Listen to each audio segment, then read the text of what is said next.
আপনার বিভাগের নাম কি? আমার বললাম না, আমি বিয়া বলছি না, আমার আম্মার আমি পালে।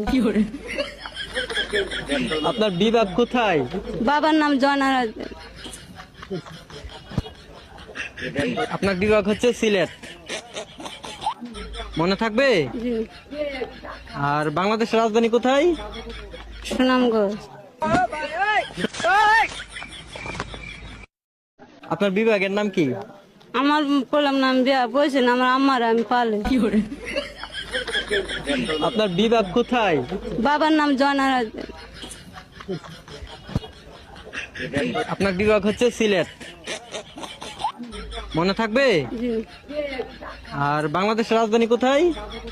সুনামগঞ্জ। আপনার বিভাগের নাম কি? আমার বললাম না, আমি বিয়া বলছি না, আমার আম্মার আমি পালে।